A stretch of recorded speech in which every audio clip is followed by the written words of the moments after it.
Hello and welcome to Rhythm and Pixels, a video game music podcast. This is episode 22-10. This is the end of season 22. I like to call it the seasons, like there's the seasons of the show. Like we're going to like take a hiatus, but no, we're going to do this every week. My name is Rob Nichols. And I'm Pernell. And every week we listen to wonderful, the best video game music that we can find based on the topic that we chose or that you chose or something like that. And we listen to it and we chat about it and why we like it and why we like to do these things. So there you go. We goof off like the best goofer of offers we can possibly be. We're going for the title, folks. Yeah, we're going for the championship belt of goofing off. Mm-hmm. I do like that. So so you've completed La Mulana in absolute nightmare mode. So you are masochist. You're on the Mount Rushmore of video game masochists. Masochist de Janeiro. Yeah. Though I will say this though, I didn't complete Hell Temple because even I am not that insane. Though I have considered going back and trying it, but that level is really built to make you hate yourself in such a way. Like, I don't even know how to explain Hell Temple to people who haven't played the game, but just to say that it is probably the hardest platforming challenge I've ever done outside of, like, Kaizo Mario. Oh, so, wow. And with La Mulana physics, screw that.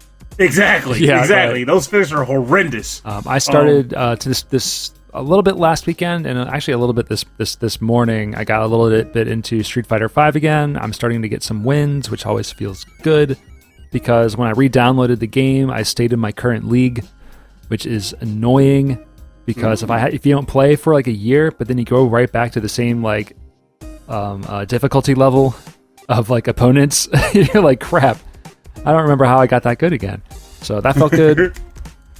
I'm finally leveling up in DDR or ITG, so I'm starting to break into the 14 blocks.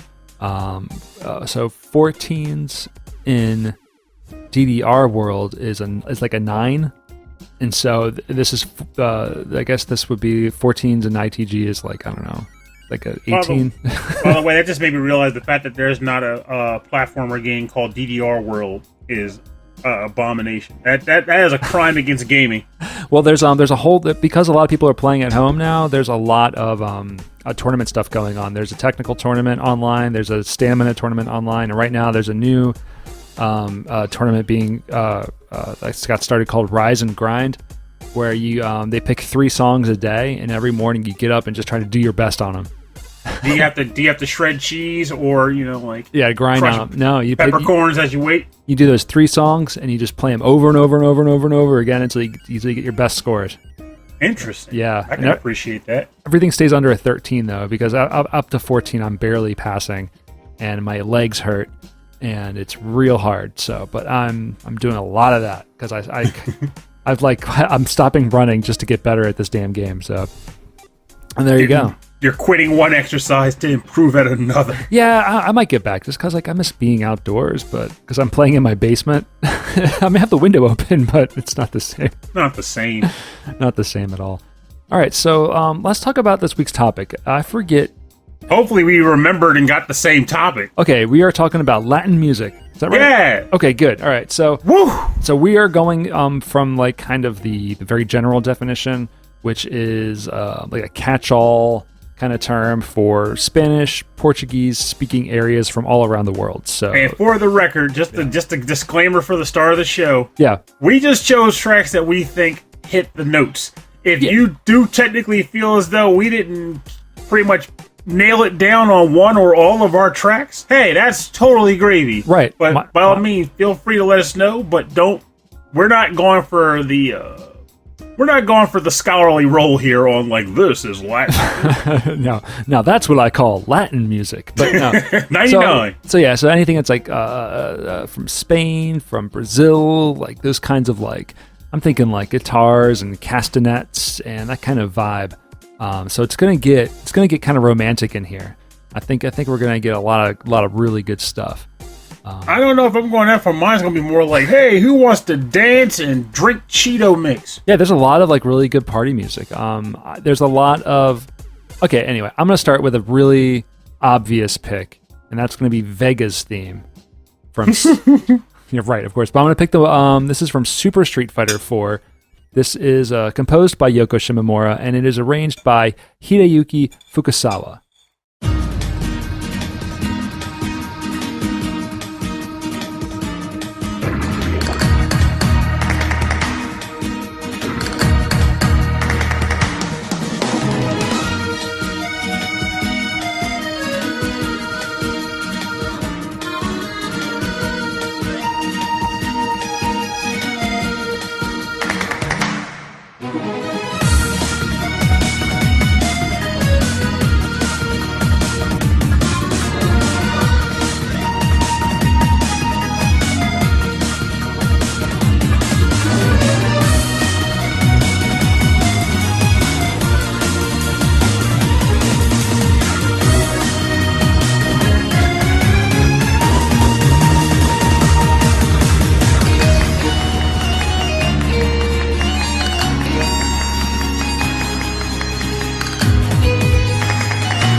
You're listening to Vega's theme, arranged for Super Street Fighter 4. This came out on the Xbox 360, the PlayStation 3, and the PC. It is composed by Yoko Shimomura and arranged by Hideyuki Fukusawa, who did all the arrangements for the classic themes, and I think almost, or if all of the original music for Street Fighter 4. And I believe he also did the original music for Street Fighter 5 as well. So I absolutely love the way he captured like the classic sound of the track with the classic instrumentation, but then kind of like jazzed it up with those electronic drums and bass. It's really good, really, really good. Yeah, I was feeling the fire on that. It's funny too because you clearly stated the name of the game it was from, but I was just thinking Street Fighter 2. So I didn't hear which Street Fighter it was, so I was expecting the Street Fighter 2 Vega theme, and whoa, this is not that. This is fireful. Yeah, the original is good. The original is a lot of fun, but this has got it's got so much more like emotion, like building up and kind of gradually coming down. Then it builds up, and the track it really builds with those hand claps and those like castanet kind of clicky percussive sounds. It's really cool, really really cool. Picture the Street Fighter match kicking off, and the music playing. It's like, what are we fighting for? Why don't we just hang out and dance a little while? Vega is like one of I never got into playing as Vega. Or Balrog or Claw, as people call him, and his play style never really I never really jived with it because his jumping was always really triangular. His reach was weird, and then in Street Fighter 4, where they introduced the idea where he could fight with and without the claw. I thought he could always fight without the claw. It was just he had to have it knocked out of his hand. Oh no, I'm sorry. I'm thinking of Street Fighter 5. Street Fighter 5, if it's knocked out of his hand, he can actually take it away, and he has different movesets. Oh. That is different. There's like two different characters then. Yeah, there's a bunch of characters that can do that, and I never play as them because it's too much for me to remember. I'm like, screw it. It's too much. But yeah, he looks really cool. But I like him a lot. Like I like his style, like the character Vega, because he's super obsessed with his image. So he wears a mask to protect his face. And I think that's really cool. I didn't even realize that until the Street Fighter animated movie. Oh, really? Yeah, because in the movie he made a really big deal about his face getting scarred. And he's like, ah! He's like super, super obsessed with it. And also in Street Fighter 5, they brought back the classic stage with like in Street Fighter 2, there was like he fought like in a restaurant with like a big fence. And it was a cage match. Oh, cage. Yeah, it was a cage. And like you do his like flying move, he would jump up and hang on the cage and then jump off. And in Street Fighter 5, I believe they brought that back. That or only on a specific stage, I assume? On that stage. And it's also because the cage gate is too close to the camera. It's very hard to kind of read what's happening on the screen. Like if you took a still picture of it, it looks great, but if you actually play it animated, it's really hard. So that stage is almost always illegal in tournaments. Oh. Yeah, I don't know. Or Vega. He had a whole thing going there and he just took it from him. It's a little Street Fighter trivia for you. But no, that's kind of a cool way to kick off the show. I can pray. It surprised me. Yeah. I came expecting 2 and what I got was 5. That's 3 more. No, it was 4. I gave you 4. My math is terrible. Yeah, work on that math. I know. It's such a powerful tool. I mean, when it gets abused, it's horrible. You shouldn't abuse math. It's a dangerous game. Good. All right. So what's your first pick going to be? Because I don't have any of your picks in front of me, so I'm really curious as to what you came up with. Well, my first one's going to be blatantly obvious, being me. So I'm just going to shout it. This is from the game Pump It Up, and the track is titled "Oh Rosa." And it's composed by the stalwart Pump It Up composer, Banya. I don't know who the heck Banya actually is. I should probably look that up one day, but not today. It's not Novasonic. Not Novasonic. Novasonic was an actual band. Yeah. Banya might be too. I know a few of the classic Pump It Up artists were like really early in the K-pop scene. So I'm gonna do a little research while the track plays. So Look up the full version of it, too, because I think there are 2 of them on the YouTubes. All right, you want to listen to the full version? Yes. All right, let's do it.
Welcome back. You were listening to Oh Rosa from the game Pump It Up. Just the series in general. I don't remember which game it originally appeared in, to be honest with you. Composed by in-house team Banya, which when I was younger, I used to just kind of joke about. I was like, Banya did so much work. He made so many songs for this game. I don't know. But yeah, I've always enjoyed playing this song ever since I first started playing Pump way back in like 2000. Like, it's just a great song. So, O Rosa first came out in It's called Pump It Up, the OBG Season Evolution. That makes sense, because that was like the second version of the game or so. It was really early. It is the fourth version of the games, somehow. My math! I know, well, I mean, we didn't get all of these in America, so that's why. And then it was re-released into Pump It Up Exceed, and then everything else after that. So Banya is the in-house band for Miura, which is the South Korean company who produces Pump It Up. And they would make all of the the cool techno remixes and like heavy metal remixes of classical music, mainly. Yeah, there's a lot of classical tracks they threw out there that, honestly, I already was familiar with classical in general, but a lot of classical tracks I became a fan of because of playing Pump It Up, which is weird. Like, wait a minute, I recognize this song, but now I'm dancing to it, so now I gotta listen to it in my car. So, like that kind of thing. So ones that you might remember, Pernell, is Solitary. Yes. They did Solitary. They did Turkey March, which is Mozart's Rondo alla Turca. They did First Love, which is based on Ace of Base, All That She Wants, which makes sense now. I didn't even think about that. Yeah, and Mr. Larpus, which was like Wipeout. Oh, me and Anthony and I used to get down with Mr. Larpus. And that song is hard as the dickens. And then in Perfect Collection, they made Beethoven's Virus, which is just all that we played all the time. That song was really hard on doubles. It broke me. I know. I could never get like this game on doubles is stupid hard. Like stupid hard. On the last Awesome Games Done Quick, where it was pretty much like everyone playing in their own homes, they showed a guy called what is his name? I forget, but he's like one of the big rhythm game Twitch streamers, and he owns a Pump It Up machine, and he plays everything like on the hardest level on doubles, and he did a whole like kind of just a demonstration. And so if you want to see it, it's crazy good. Look for Pump It Up on AGDQ. That sounds like hell mode and a half there, because he's so good. He's so good. He talks about it the whole time, like as he's playing. It's crazy. It's crazy. Oh, his name is Happy Feets. Oh, they give him the lowdown beat. He'll start dancing. Yeah. Because when I was at my prime at going to like the round ones, I was getting into the doubles more because you get more of a burn from doubles. Yeah. And I was getting to the point where I wasn't able to do like 4 splits and crazy crap like that, but I was doing constant streams, which is like rank level 14 songs where you're just like constantly moving all over the place. Yeah. Later on, they have you hold down like 4 or 5 at a time with your feet, which is almost impossible to do on an arcade pad because they never make them sensitive enough. So, it works on his home machine because he can actually, tweak the sensors. Modify it as he wants to go. All right, so my next track comes from the game. It's an early 2000s game called Sid Meier's Pirates! ! And this is for the PC, composed by Mark Cromer and Michael Curran. And this track is the Port of Spain. And there's a theme song for every port that you can go to, and this is the Port of Spain.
You're listening to The Port of Spain from Sid Meier's Pirates! For the PC, composed by Mark Cromer and Michael Curran. And those wily pirates. Those wily pirates. So yeah, I love this because this is very much like on the classical, definitely, obviously on the classical guitar side of things, but exclusively on the classical guitar side of things. I love the sound of that guitar. It's beautiful. It's But to hear them try to play this on a hurdy-gurdy. On a hurdy-gurdy. It's just like all the strumming. You can hear every string. There's a lot of like technical ability. It's really, really cool. There's actually a guitar duo online called the Super Guitar Brothers that do a lot of covers and medleys of game songs and songs from movies too. And it's a lot, not like this, but it is definitely classical guitar, and it's so good. It's so good. I just think it's interesting that this is actually in Pirates, but at the same time, I'm sure if you hear it in the game, it probably has a way of just fitting just right, like a glove, like a Latin glove. Yeah. I never played Pirates, but it's definitely a Sid Meier like kind of style, not like simulation, but adventure. A Sid Meier joint. Adventure game. It's a Sid Meier joint. That's the first thought I came to mind. I want that on a T-shirt. Pirates, a Sid Meier joint. Yeah, I've never played that either. In fact, up until Civilization, I don't think I've ever really played a Sid Meier game. Oh, no? No, like, now I'm trying to figure out, was there like a game that had like a name in front of it? I'm looking it up right now to make sure I got it right. Sid Meier's Terraforming or something. That sounds right. Yeah, that does sound right. I was right. That is a game. It does exist, but it was longer than that. Sid Meier's Alpha Centauri Terraforming. Okay. Is done by a terraformer. Right. It's such a weird thing.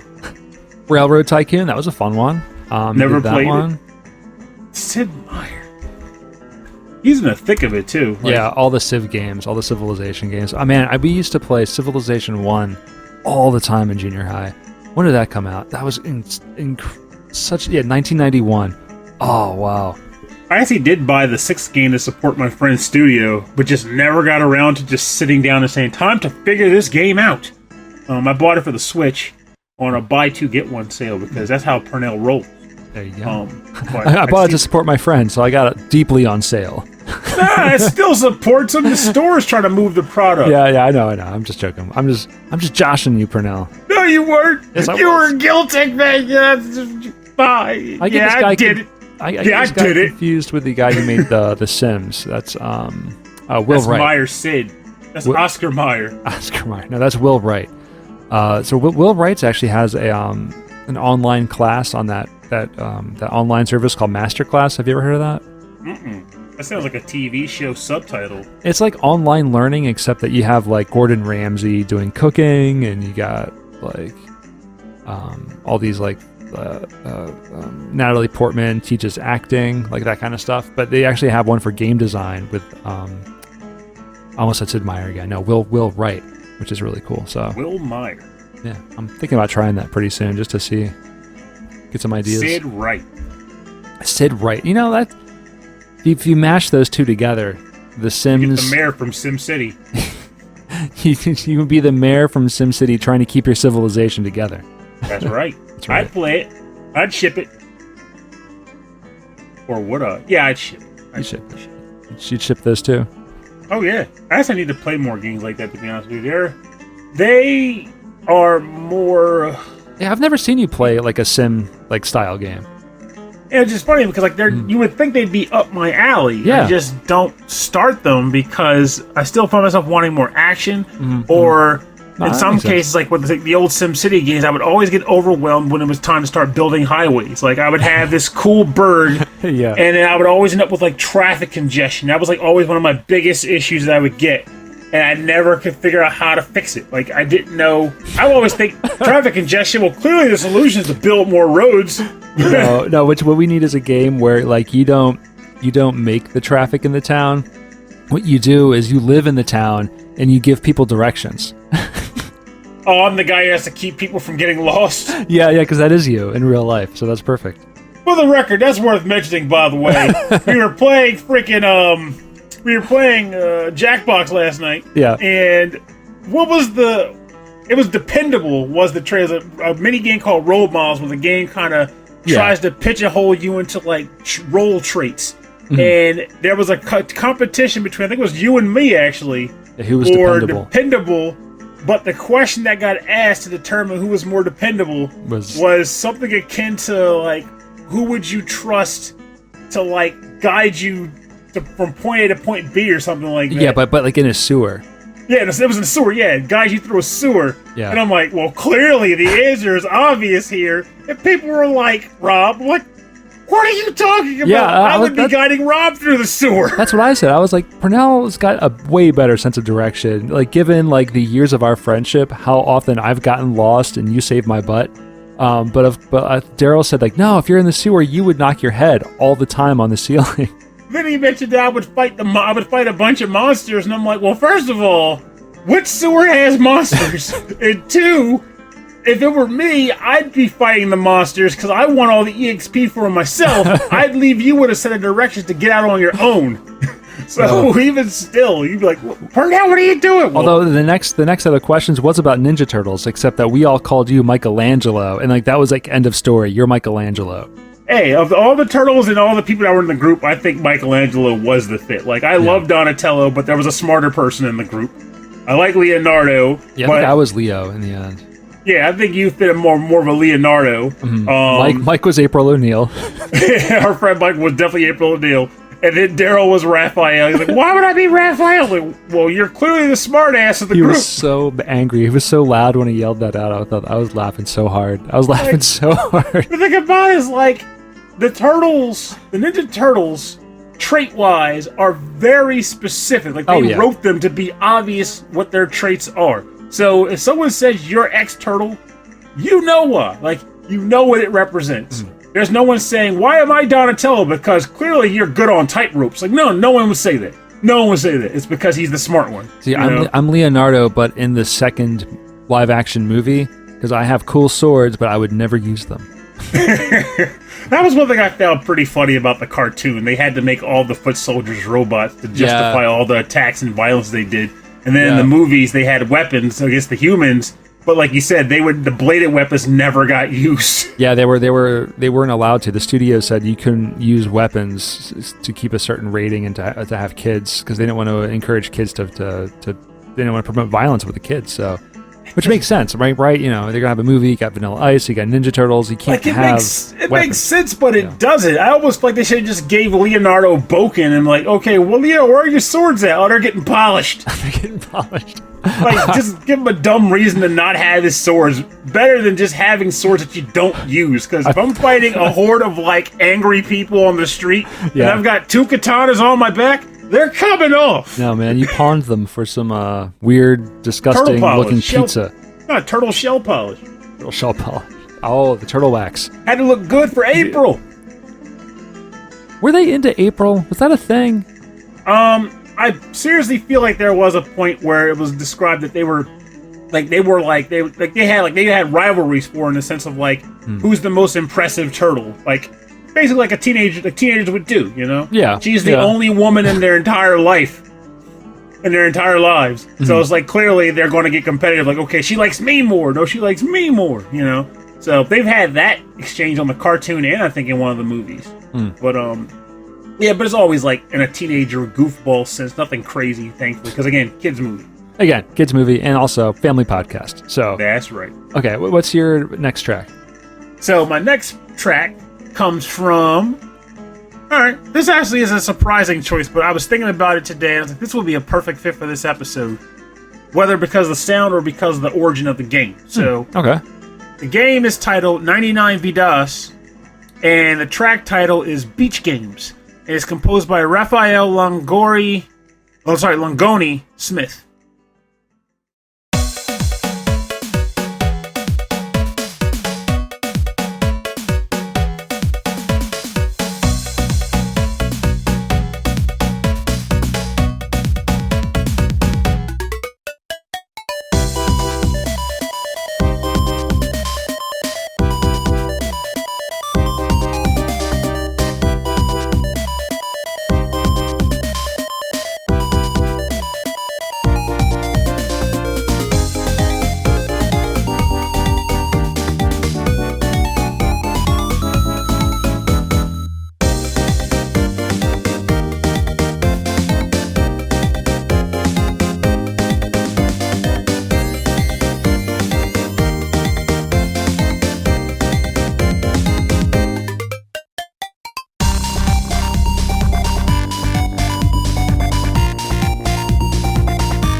Wow.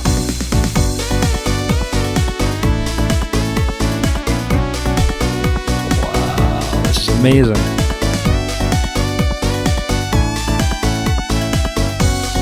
Such a good track.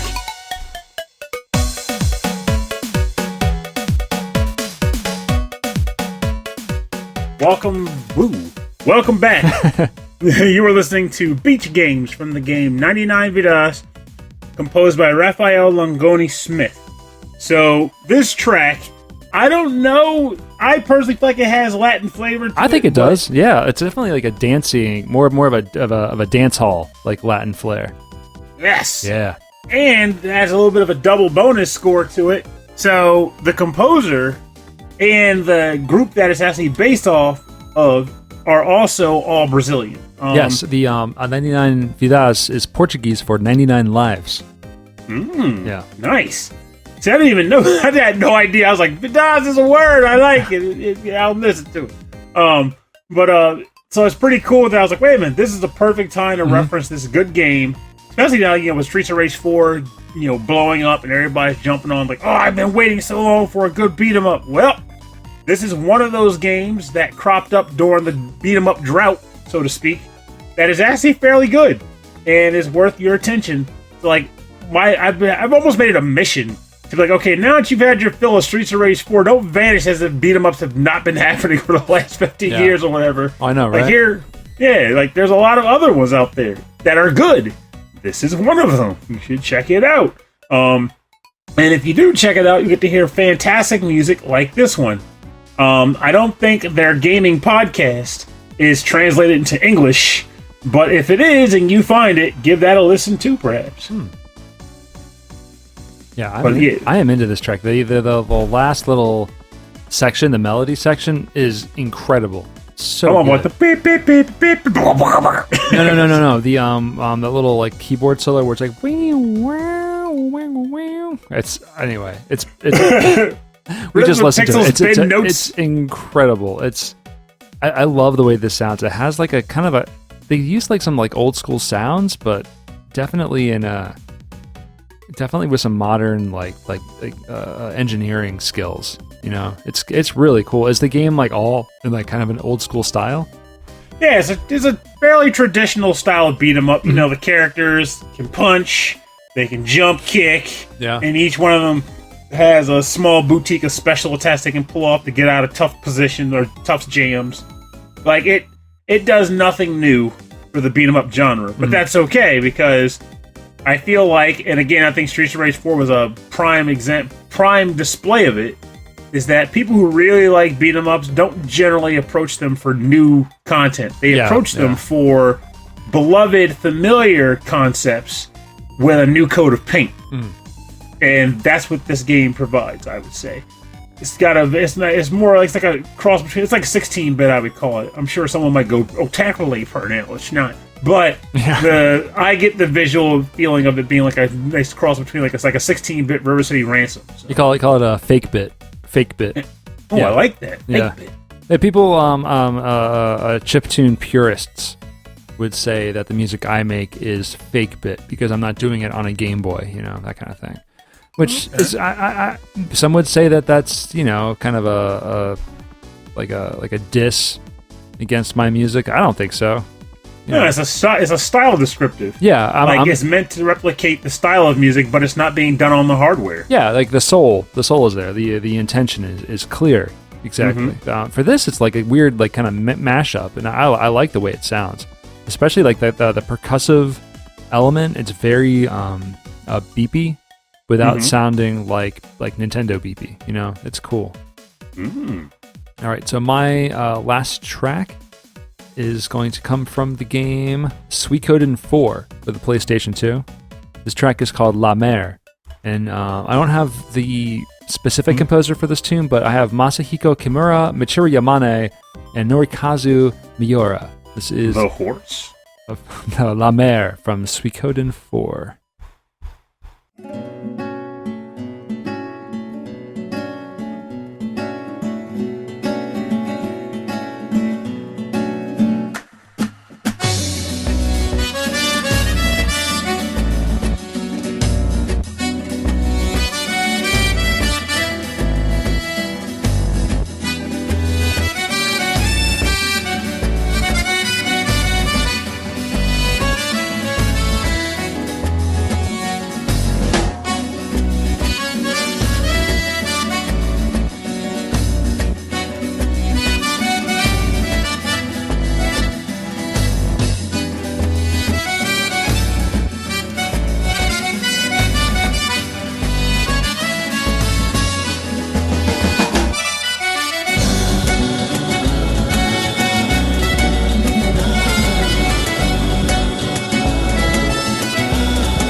Yeah, that's good. That was La Mer from Suikoden 4 for the PlayStation 2, composed by Masahiko Kimura, Michiru Yamane, Norikazu Miura.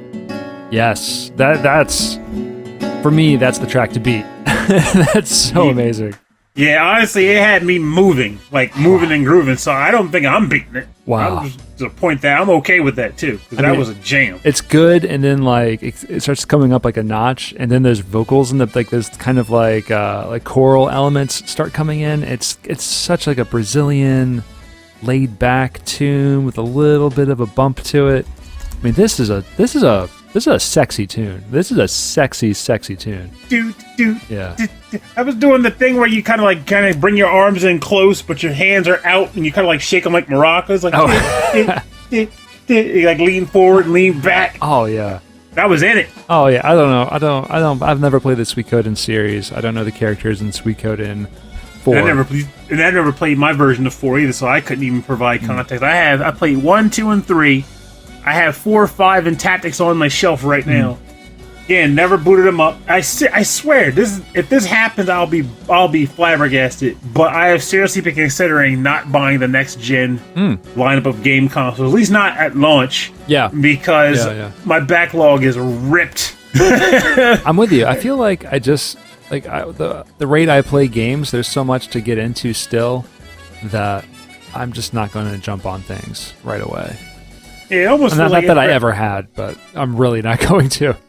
Like, if I'm still doing reviews, that might be like the main incentive to do it, because obviously you can't get codes for games for systems you don't own. Mm-hmm. But with that aside, like, when I was younger, it felt like, all right, new system, gotta be on the cutting edge, gotta have it. Right. And of course, you get that general feeling of like, new, like fresh new product that smells good and all. But as I get older and weirder, I feel like I'm less. I don't feel the drive like that anymore. Like, I don't need it. Like, the Switch was an odd exception because it was like, I'm a handheld guy, and this was like someone said, let's take a handheld and home console and just make it the same system. Yeah, no more of that two products thing. Yeah, like when that came out, I just knew like that was for you. They made that system for you. Like they were slowly getting there with the Wii U. I felt like the idea was there. But then they were like, let's make a console and a DS and like mash it up. Yep, because even with the Wii U, there was like times where I was like, can I take the gamepad and just play it outside the house? Exactly. Yeah. And they've hit the mark. Like everyone loves it. It's got everything you need on it. And even with like the weird like construction issues I'm starting to experience now, because the system's build is not perfect. It's got some problems. Yeah. Like people were like, yeah, this one sucks because it doesn't work. Like I still love it. I just want it to look better. Like I almost want to send it in Nintendo to do stuff with it, but I'm like, but then I won't have it. And I use it all the time, so I'm just going to deal with it.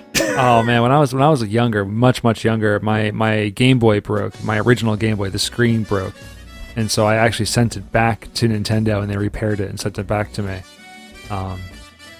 Which to me, in my mind, that was the most amazing thing, that like the Nintendo cared enough about their products to send it back to a kid. But I almost didn't want to do it because but it kind of works. I don't want to have to lose it for so long. But man, I wish I never got rid of that thing. Yeah, honestly, on the beautiful part is like it's not hard to get another one, though. I'm sure it's not the same as the original physical product. Yeah, not that one that was all scratched up and it was weirdly brown and gray because it was so dirty. You know, I miss that thing. I still actually have my original Game Boy sitting here, and it's funny because if you boot it up now, it still works, but the screen is kind of shifted, almost like it lost some of the screen real estate or something, just from being how old it is. Yeah, I think the LCD. Or not the LCD, but the LCD, like whatever cells in the screen, I think they started to die out over time. I'm an electrician. No, I'm the diodes. But yeah, no, that's a classic system. I was looking for some more classic tunes, like classic retro tracks for the show, but I almost went El Viento, but I think I played all the El Viento tracks that I really love already, so I was just kind of branched out into some newer stuff this episode. In my case, I was just generally challenged. Like, I feel like there's certain like genre or themes where if I didn't choose the theme because of that game going that far back, it becomes a lot harder. Like, Pernell, Latin themes, okay, from an 8-bit Nintendo game. Well, I know. Let's talk about birds. I wanted to do like hip hop, but like from 8-bit and 16-bit generation. But like I would need advance notice for that, but I could do it. I just would need to have time to research. Yeah, it would take some time. That would take some time, but like it's out there. But if you believe, gotta believe. But that's too late. What? That's not retro enough. All right, so I'm going to turn this sexy track down, and we're getting to the part of the show we call Bonus Round. Gotta beat the bonus round. You're going to go with the songs on the bonus round. Yeah, Bonus Round is where we play covers and remixes on our theme, and I could not do a Latin-themed episode without... Wait, hold on.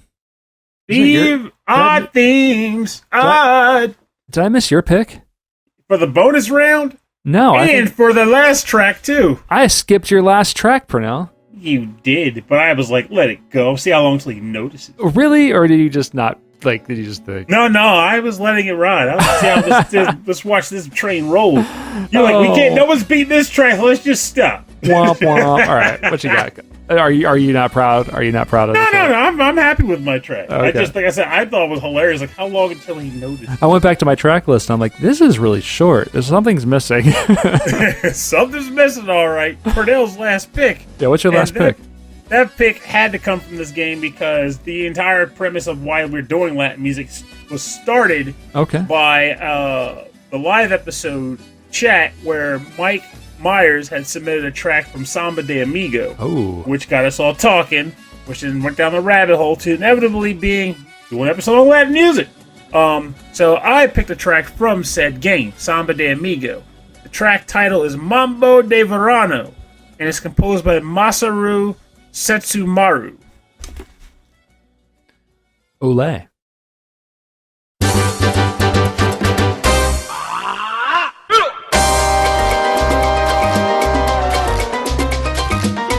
Para mí, mambo lo quiero así.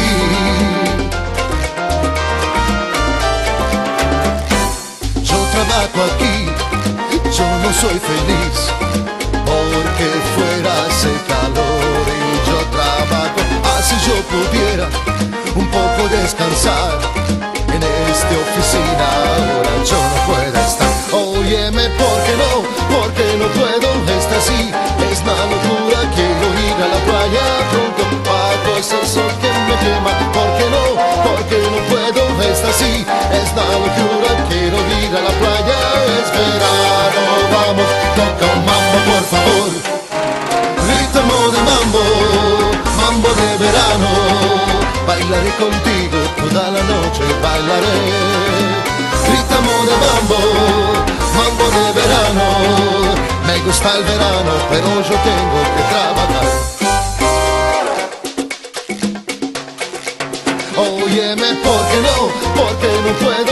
así, es la locura, quiero ir a la playa pronto, bajo ese sol que me quema, ¿por qué no? Porque no puedo, es así, es la locura, quiero ir a la playa, es verano, vamos, toca un mambo por favor, ritmo de mambo, mambo de verano, bailaré contigo y toda la noche bailaré, ritmo de mambo, mambo de verano, me gusta el verano, pero yo tengo que trabajar. Ritmo de mambo, ay que sabroso. Ritmo de mambo de mi corazón.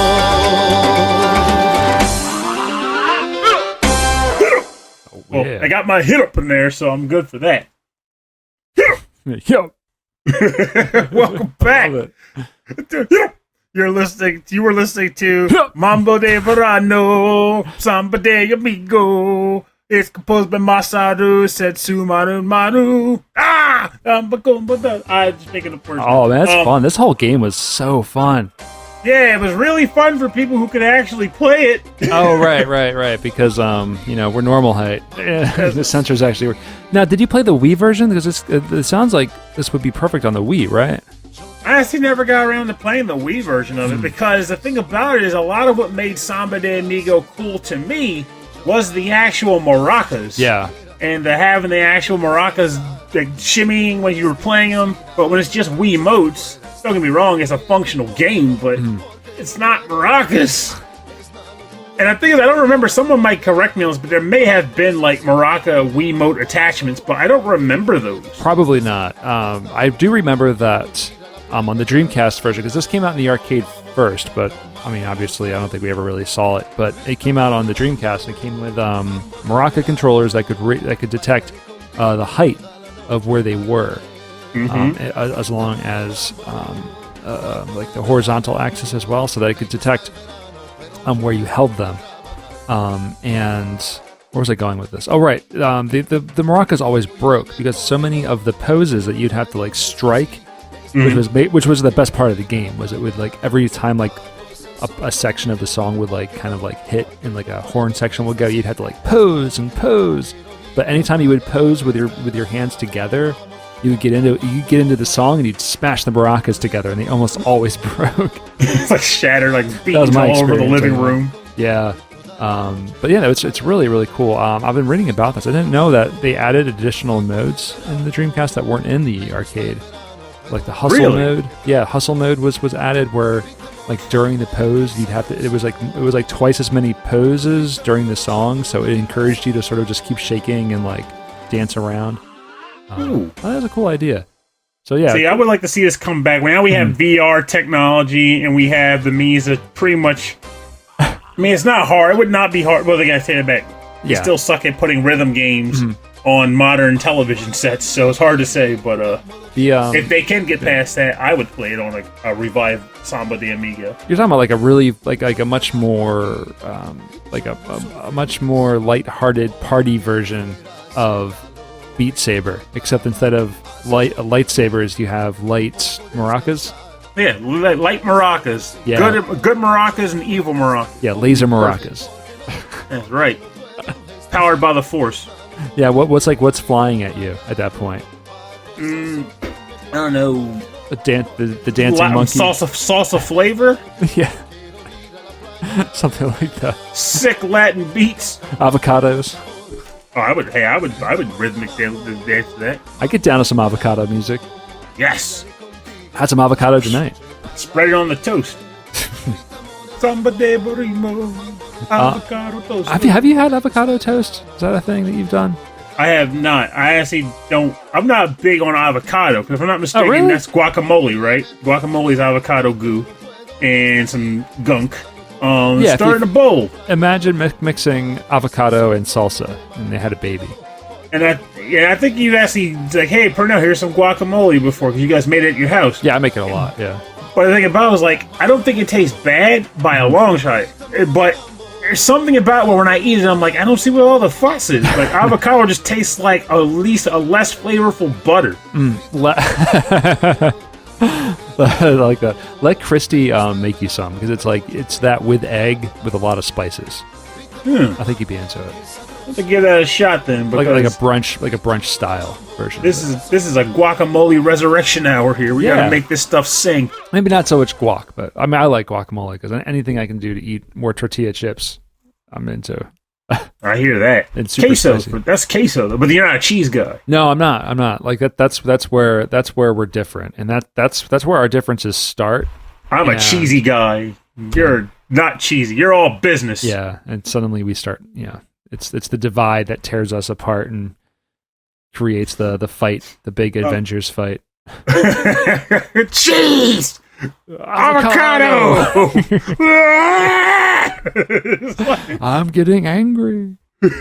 You wouldn't like me when I'm angry because I want a lot of cheese, and then I start to fart, and no one wants that. Okay, so now this time we're doing the bonus round for reals. Well, you've heard it already. Bonus round. We're going there. We're going there. We're going there. We're going there. All right, so now this time on the bonus round, I could not do a bonus round without playing music that is arranged and performed by the Mariachi Entertainment System, the MES. So they've done a great deal of game covers and TV covers. They do they're so good. They played at MagFest this past year. They're scheduled for the next MagFest. Fingers crossed that all that works out. But yeah, it's a mariachi band. Really, really talented group of musicians, and they do some of the best covers of game music. So for this episode, and for mainly the reason that we're doing a Latin music focused episode, I had to pick from King of Fighters. So this is Inner Shade from King of Fighters 2000. This is the theme of the Benimaru team, and it's composed by the SNK Shinsekai Gakyoku Zatsukuden, which is their sound team, and it is arranged and performed by the Mariachi Entertainment System. Why? I don't know. For what? I'm getting nervous taking shots now. I don't know why. It's really weird.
horns. Yeah, that was Inner Shade from King of Fighters 2000. That was the theme of Benimaru's team. And that was arranged by the Mariachi Entertainment System. And yeah, it was. I love what they do. I think it's fantastic. I think it's unique. There's no other. There's no other that I know of groups out there doing mariachi style game music covers. And I want to give a shout out to the King of Fighters players because I love King of Fighters as much as I love Street Fighter. And there's a great article. I'm going to link to it in the show notes on Kotaku about how popular King of Fighters is in South America specifically. It's really it's interesting. I've always would see tournaments. I'm like, why like what's happening? And it's mainly because in the 90s when Street Fighter 2 came out, it was expensive for the arcade operators to get them.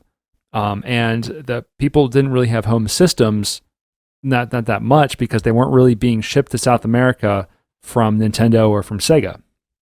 Like the Genesis and the Super Nintendo, for some reason, they just weren't getting to South America. So in the SNK cabinets, the CVS cabinets with the cartridges, they were so much cheaper for the arcade operators. So they were so King of Fighters was just all over the place. And that's why it became so big there compared to the other guys. Yeah, exactly. And also because it was so much cheaper to get these games in arcades, they could charge only a quarter instead of the 50 cents, which is why I played it so much too. And so King of Fighters just got a foothold in South America, and it has a huge following, all over Mexico. It actually makes me wonder what the sales statistics were for that, because there was a period where there was an attempted revival of the King of Fighters franchise. Mm-hmm. Yeah. Was it NIST? I can't remember if it was NIST that published or Exceed or something, but it was King of Fighters 14, I think it was. And it got a nice LE edition and everything. Yeah, it looks great, but I don't know if people got into it. I know the Samurai Showdown reboot got a huge. People love that one. Yeah, that one looks. It's like watercolors though. Yeah, it looks beautiful. Yeah, they try to when they tried to reboot King of Fighters, it was King of Fighters 12 or 13. It looked bad. Atlas was the ones that published it. Yeah, okay, because it was the first time. One of those guys. It was one of the first times they tried to get into 3D, but it wasn't great. And I was why wouldn't they just stick to beautiful 2D sprites? That's what they've always been good at. But because there's that sense of feeling they have to evolve with the current standing. I know. And okay, we can roll with the punches now. It's a retro 2D 15 or something. Yeah, I don't know, but it's still an amazing game. It's still a fighting game, but it's very different from Street Fighter. It's a lot of fun. The characters are really interesting. A lot of SNK classic characters are throughout the game. The Ikari Warriors are in it. Athena. So it's cool. I like it a lot. So it's amazing. Athena I think about Athena, and I'm pretty sure if someone told me they're the same Athena, but I think about that old NES Athena game, and I'm how in the world did they go from that to this character in King of Fighters? It is the same, yeah. But yeah, she gets none of that equipment in the actual King of Fighters games. No, figure. No, she doesn't. Makes no sense. But no, they've got all the characters from Fatal Fury, isn't it, and Art of Fighting. That was mainly where this came from. It was Art of Fighting, Fatal Fury, and then some other SNK characters, and they made it the King of Fighters. Put them all together. The royalty fighter. I don't think royalty fighters. I don't think anyone from World Heroes made it into it. I don't know why, but that was a weird one that was on the SNK cabinets too. Remember World Heroes? I was about to say, I feel like they would they wouldn't fit the character roster too well. But then again, I guess King of Fighters characters kind of go all over the place too. But still, yeah, there were some strange ones. Like Charlotte, she was a knight, basically a knight fencer. Yeah, that's right. Yeah, I'm trying to find these characters. It was one was a wrestler. There was the ninjas. Then they did not look very good. There was one guy who was clearly like Bison, but he was a robot man. A robot man! Yeah, this game didn't look great. At the time, it looked good, but I don't think it. Maybe it just didn't. I remember at the time it being kind of weird too, but at least it was No, they made a few of them. Oh, it came out on Game Boy? That's crazy. Okay, I'm done. But there was a lot of demakes for Game Boy because Game Boy was extremely popular. Yeah. So companies were trying to double tap on it. And the beautiful thing about the Game Boy, which I did like, and I wish more companies did it, was that a number of companies would take a game and pretty much make a brand new game. Yeah, that's right. And with the same name, like Mega Man was a good example of that because there was Mega Man 1, 2, 3, 4, 5 on there, but they reused bosses, but redid all the stages and mixed up all the bosses between the games. So, like, Mega Man 2 actually had bosses from Mega Man 2 and 3 in it. Mm-hmm. So I was like, what happens if you use the Metal Blades against, or not the Metal Blades, I don't think you got the Metal Blades in that one, but basically, let's just say you did, because I don't remember. What if you use the Metal Blades against Top Man? How would that play out? I was like, well, now you can find out in this Mega Man Mega Mix. Like, that's like the dream I've always had for Mega Man, and the closest we've ever come to that was those Game Boy games. Like, what if they just took all the bosses and shuffled them? That would be cool, you know. Oh, that's right. Okay, so the characters in World Heroes, they're based on like historical characters, like historical figures. Possibly heroic historical figures. Yeah, like a wizard from around the world, a wrestler, a wizard from around the world, from all over the world, globally. And they're not there to be friends, Pernell. They're not there to make friends. We didn't come here to make friends. They didn't come there to make friends. God, reality TV. All right, Pernell, what's your bonus round? All right, so this was a pretty easy. I was lucky to stumble into this because I did my usual shtick. Oh yeah? When I don't know the theme too well, and I'm like, okay, I'm gonna take the theme. I'm gonna take a game. Okay. I'm gonna combine the two. First good track I hear out of 3. Mm-hmm. Well, let's say the first. Basically, I listened to 3 good tracks, and my favorite out of those 3. Yeah. Didn't even take that long because this one was so solid. I was like, screw it, I'm done. This comes from the game Mega Man 6. My favorite Robot Masters theme in the game, too, which is Centaur Man. This is a Latin rock cover composed by 130 Grit.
And welcome back.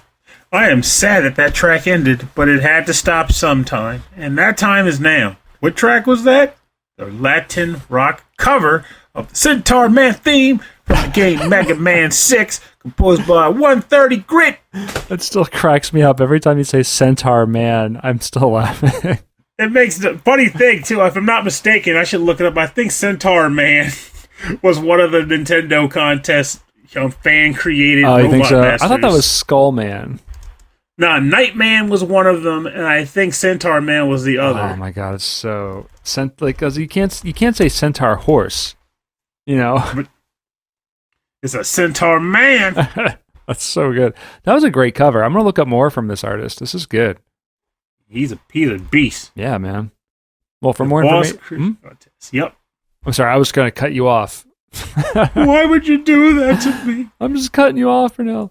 But yeah, for more information on the bonus round, go to rhythmandpixels.com. We'll have links to their SoundClouds and Bandcamps, and where you can download the music and buy the music and support these artists.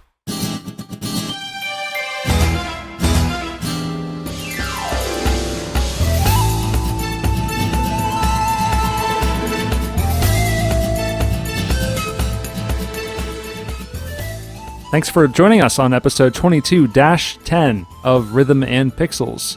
This is our Latin music focus. And what a focus. Turned out better than I thought it would. Yeah, this is great. I loved all of our picks to this episode. We should do more like musical style genre. They take a definite bit of work, though, so I'm almost ready to let other people, okay, do this style, and then gives us time to come up with them. Okay, yeah. So maybe next week we'll do, so it's easier for you. It's like, games about people wearing glasses. Okay. That I can do. Okay, but then a while from now, that's when we do our funk show. That's right. Funktastic. Psychedelic funkadelic. Yeah, it's got to be 1990s UK big beat music. I would listen to that. Listen to that? Yeah. So yeah, this was a really fun one to pick from. A really fun one to listen to. I think I want to do like a mixtape of this episode. Just put all the music together because this was really cool. And Fun fact for those listening: I actually knocked my microphone off the desk from dancing to one of the tracks. Oh. That was a trip. I thought you sounded like you were like it was close or booming or something. I don't know. No, I was actually the microphone just rolling across the floor. It was great.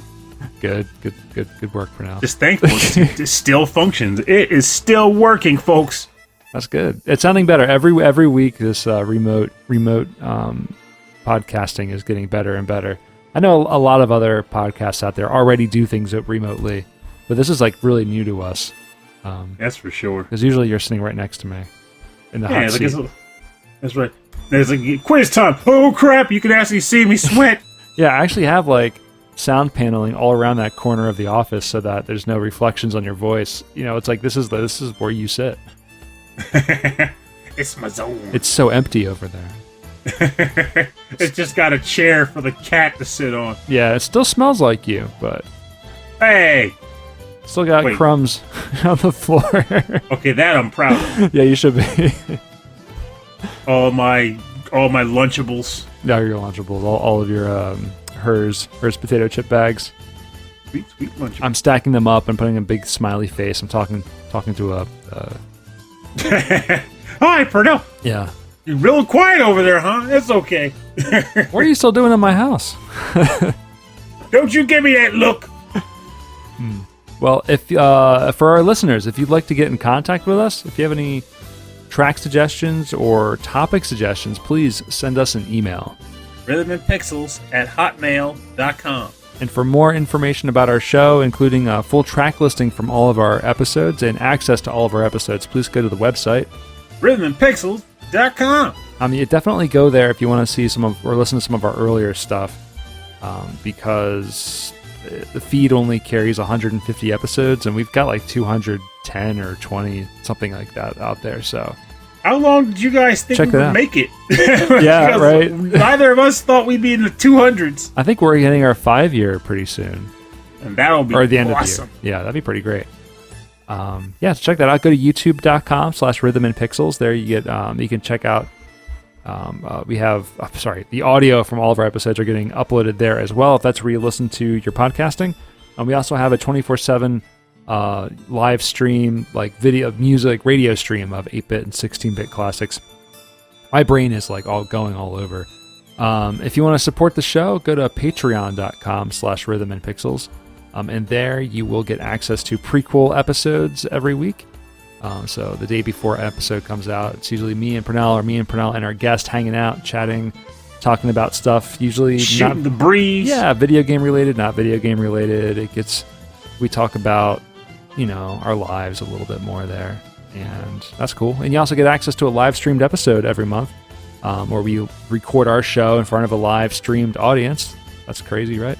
And really soon we're gonna have a really special tiered, not tiered things that we can give out. So we're hammering out the details, and we're gonna have that out pretty soon because it's gonna take a little extra work on my end. So I want to make sure I'm prepared to let this thing go. But I'm really excited about that. So once that's out there, we'll probably retroactively allow it for whoever's in our Patreon list. And we'd like to thank all of those on our Patreon list at the end of every episode. And last week I did the Pokemon rap. So if you've missed that, definitely go back. He's like, I ain't doing that again. So I can't, not that this week anyway. Maybe I'll change it up. But I'd like to start with that Nick Walker, Mike Myers. We also have a brand new Patreon member. It is Sonic Medley. So it's like a vegetable medley, but with Sonic the Hedgehog characters. Ew, no. No. But that's where all of your water chestnuts went, Pernell. Oh, to the Sonic Medley. In the Sonic Medley. I'd like to thank Taco, Harold Howard, David Taylor, Reinhard Zelkova, Andreas Milberg, Dan Loughton, Phantom Jest, Steve Miller, The Autistic Gamer 89, Cameron Worma, Christopher Shenstrom, Bobby Arson from One Up Funk, Wicked Sephiroth, Carlos from the Heroes 3 podcast, Michael Bridgewater from the Forever Sound Version VGM podcast, Brian Pitt, Butsbo, Hammock from KVGM The Last Wave, Hammock! Johan Perez, Bruce Irons of the Mad Gear Band, Ed Wilson of the VG Embassy podcast, Alexander Proudfoot, Davy Cakes, Das Dude, Da Last Weekend, Bedroth from VGM, a very good music podcast, Kitsurito, Solus Sanctuary, Mix Six Master, Damian Beckles, Joe Vassallo, OK Impala, Chris Murray, Chris Steenerson, Alex the Messenger, host of The Messenger Presents, a VGM podcast, and David Smith. Thank you, all of you, very much for your continued support of the show. And if we get more subscribers and members, then the end of the show is going to get that much longer. Is what's going to happen. That would be a trip. Like, well, wouldn't that be something? We have to get so many followers that somehow we just have to have a separate recording just to read all the people each week. No, download the supplemental Patreon name read-off podcast. This used to be so fast, and now it's not. But I'm gonna start having more fun with it. So making songs and stupid things. There was a suggestion for us to do a like another Mega Man boss battle type thing, or like a Pokemon fight, where we have suggested tracks and we play them against each other, and then we have a poll running while we record the show. That's the dangerous thing. I feel like I want to do that, but I'm always anxious about stuff that requires on-the-fly listener input. Yeah. So I'm anxious about that, but I like the idea of giving advance notice, and then we don't look at the results somehow. I'm not sure how we would do that, but... Well, I have some ideas to work around some of that, so I'll let you know at the end of the show. Oh, so awesome. Yeah, so I think it would work pretty well. And it'll be fun to listen to, so... we can make it real silly and a whole lot of fun. Oh, yeah. Yeah. So anyway, thanks for everyone for listening to the show. My name is Rob Nichols. And I'm Pernell. Have a safe week. Please be safe. Definitely be safe. And remember, as I don't think this is exclusive to America, so this actually probably applies to all of our international listeners too. A lot of our countries are looking to start opening up more towards, like, not necessarily like business as usual, but more active business scope.